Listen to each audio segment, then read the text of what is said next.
You guys don't need to worry about me getting revenge from Diddy. I've got 3 moves that make sure he'll never be able to come after me or my family. First, I personally reached out to the victims' legal teams. The real reason he's not getting out is those buried cases behind the scenes. I provided legal funding for 7 victims who had been silent for years and brought in the top criminal attorneys in the country.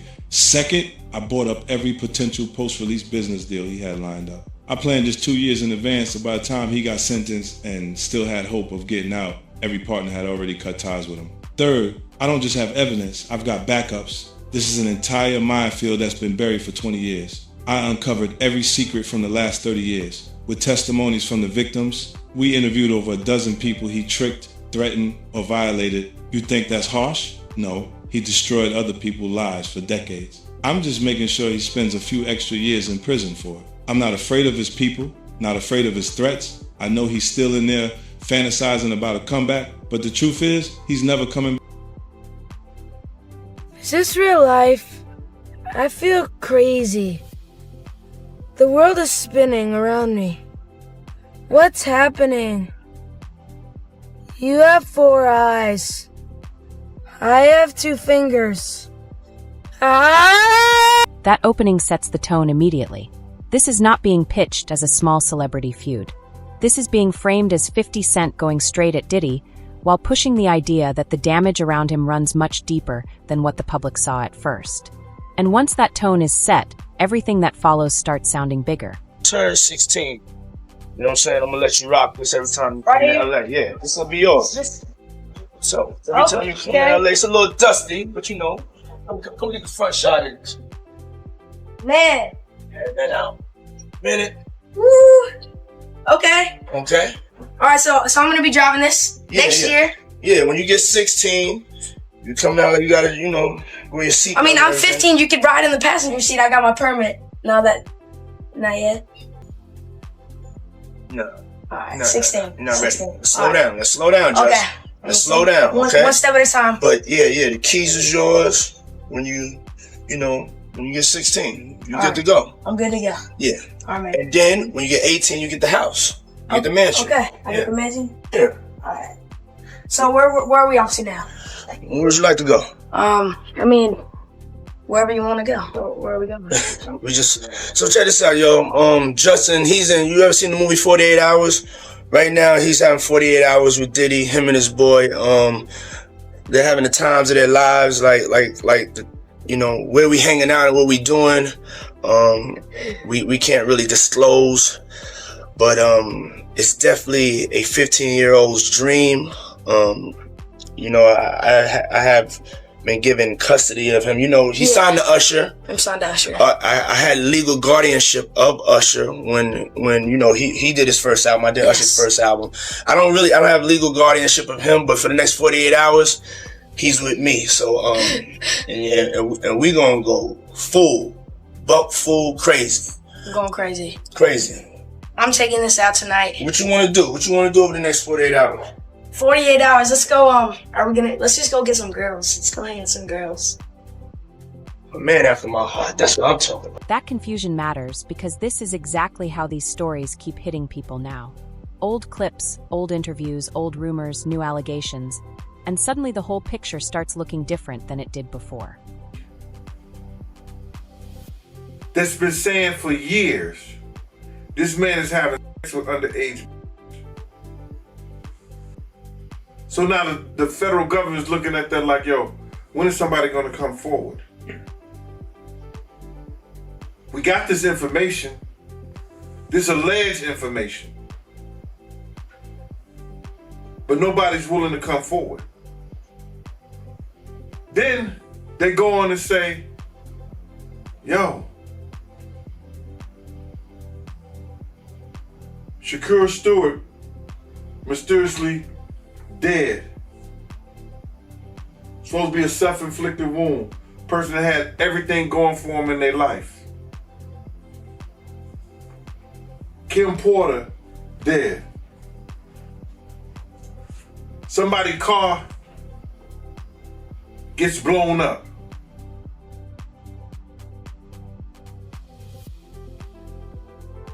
This guy is walking around threatening other actors, people. Somebody got to get involved in it.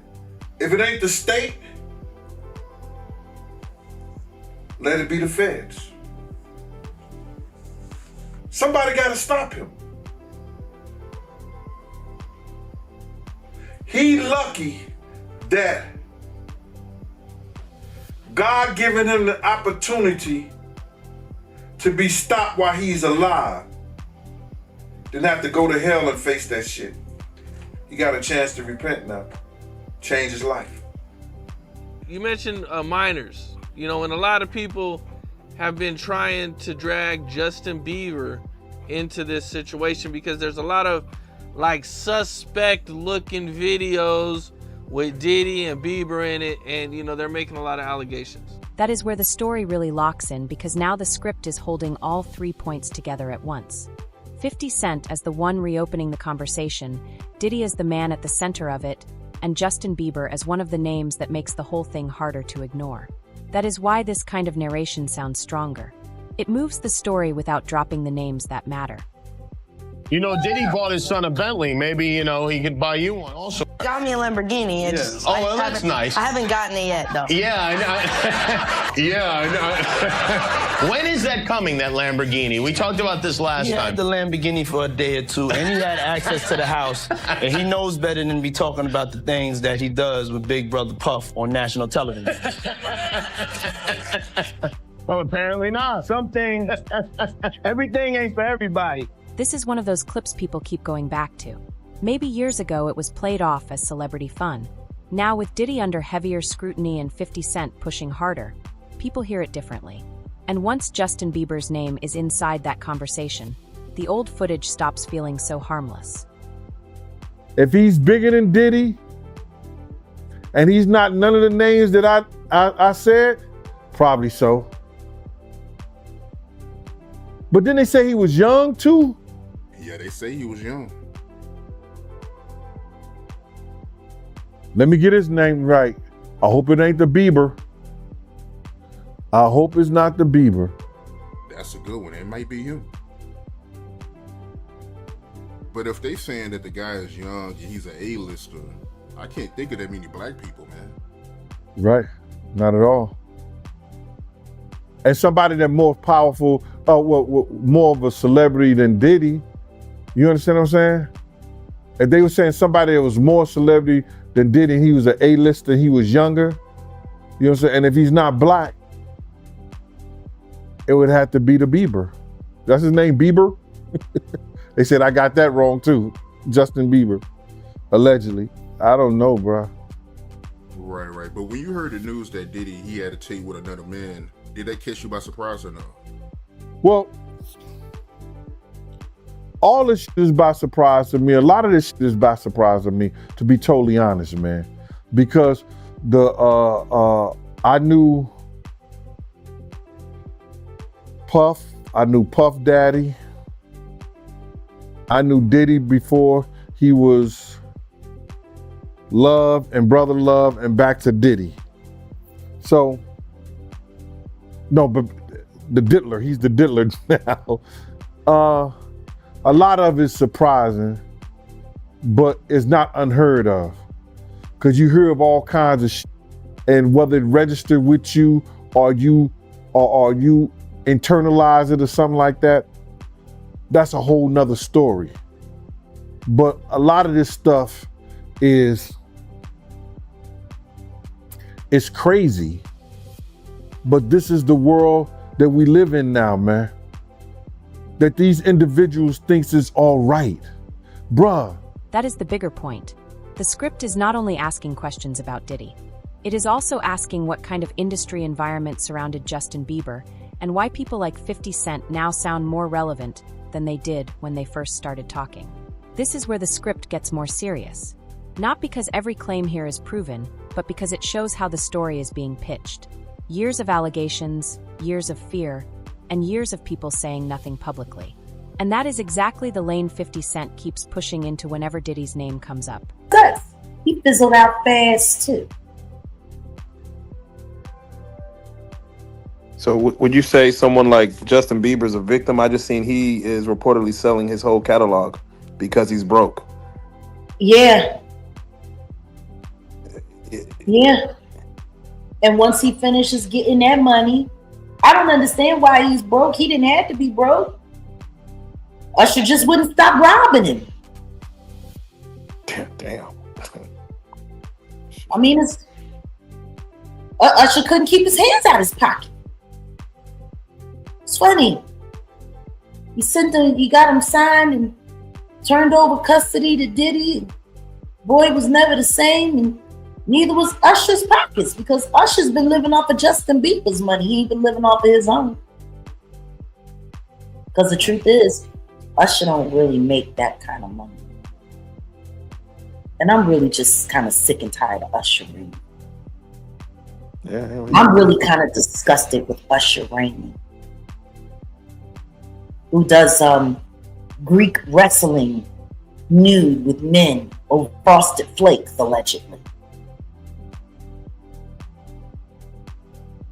Like, I'm sick and tired of this guy who everyone knows got the Diddy bumps, who's been sued for passing them on and lost, is still sitting there disgracing women in front of their men who bought the tickets to like that whole scheme. He's causing a lot of divorce courts. But why? He don't even want them. He don't want them women. He's literally doing it just to destroy relationships. This section should be heard for what it is: commentary, claims, and suspicion, not settled fact. But in a script like this, it still plays a role. It shows why Diddy became surrounded by a much darker public narrative, and why people like 50 Cent kept insisting the industry had ignored too much for too long. That right there is the exact style you are pointing me toward. The clip brings up Justin Bieber, but the narration quickly swings back to 50 Cent while keeping Diddy right in the middle. That is why it feels controlled. It doesn't get stuck. It keeps the names active inside one flow. A video of an interview of Justin Bieber, and he was talking about Billie Eilish. And he was like, he was broke, almost in tears. He's like, I just want to protect her. I just want to keep her safe. Yeah. What do you think he went through? Because he knows what's been happening to Billie.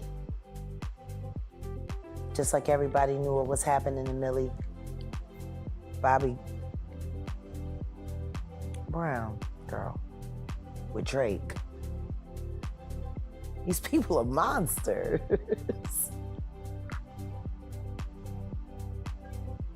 Jermaine Dupri said something interesting. He said the reason that R&B isn't as powerful as it is anymore is because children are going to church. Yeah. What is it about the transfer from the spiritual to the secular do you believe that's what made R&B so powerful? Understand this. Rhythm and blues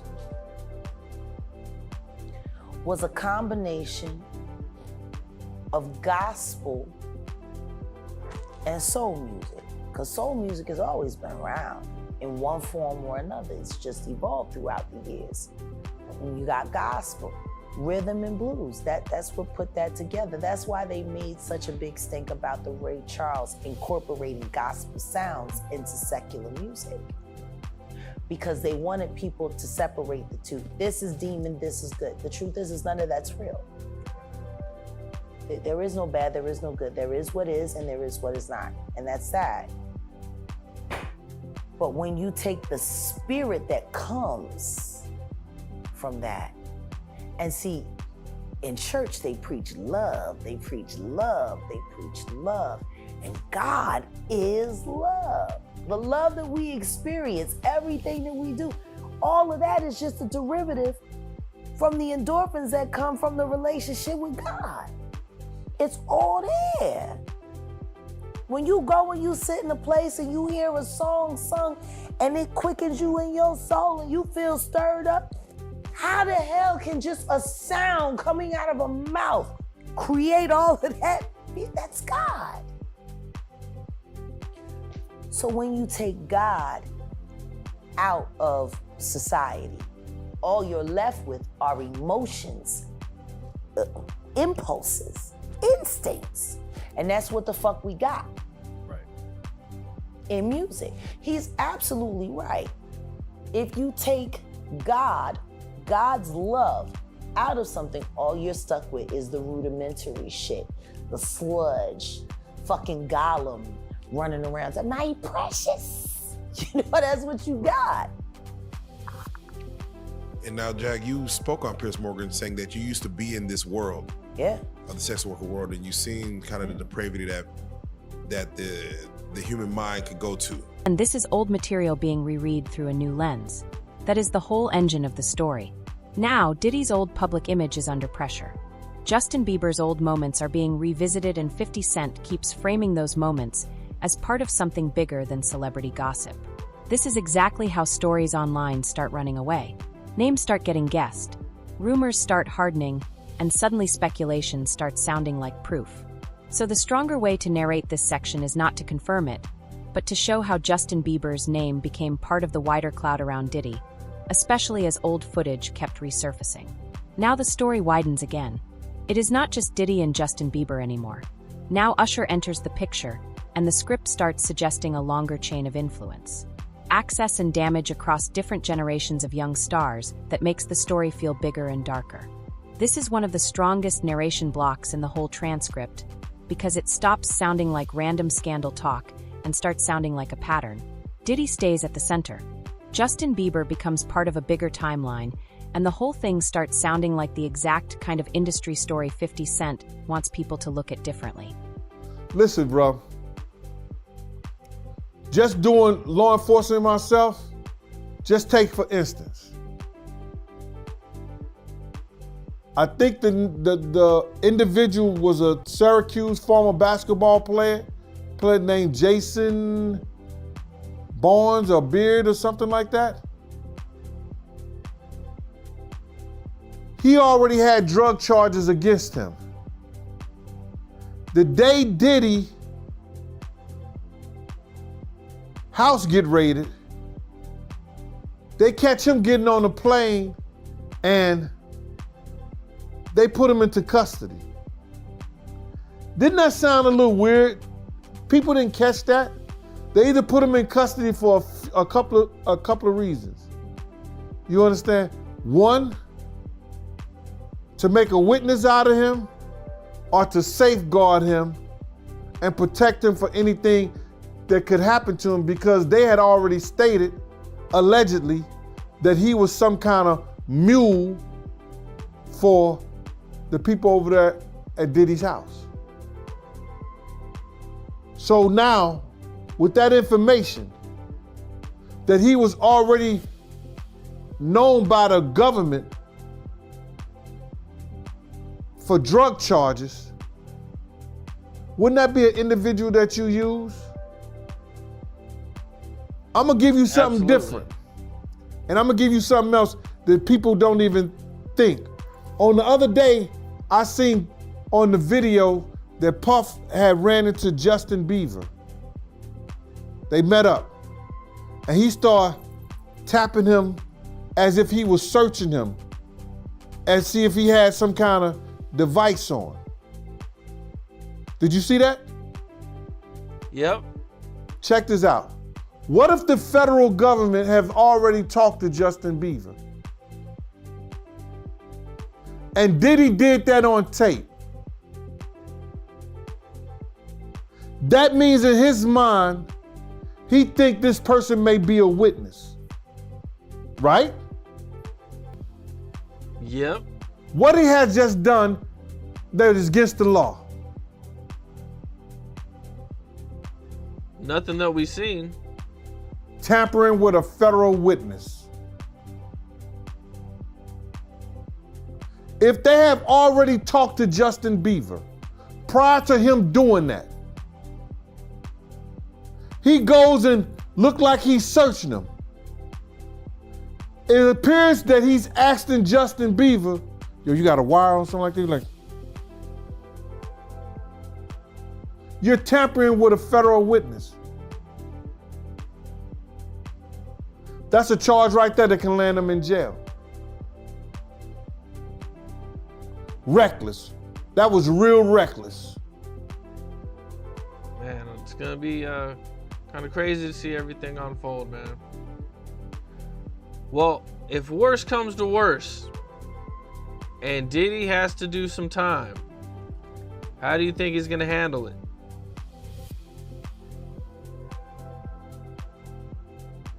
Usually individuals acclimate themselves into situations and they do the best that they can do. I just don't think him being a free spirit and off drugs, once he gets into that situation, that he'll handle it that well. I could be wrong. A lot of people believe he's going to end himself. Well, I heard him say that before when that City College incident happened. He was talking like that back then. Because he thought it was a possibility that he would be going to jail. He lost his job at Uptown. So he's done a lot of things, been a lot of places. I don't think he has the spirit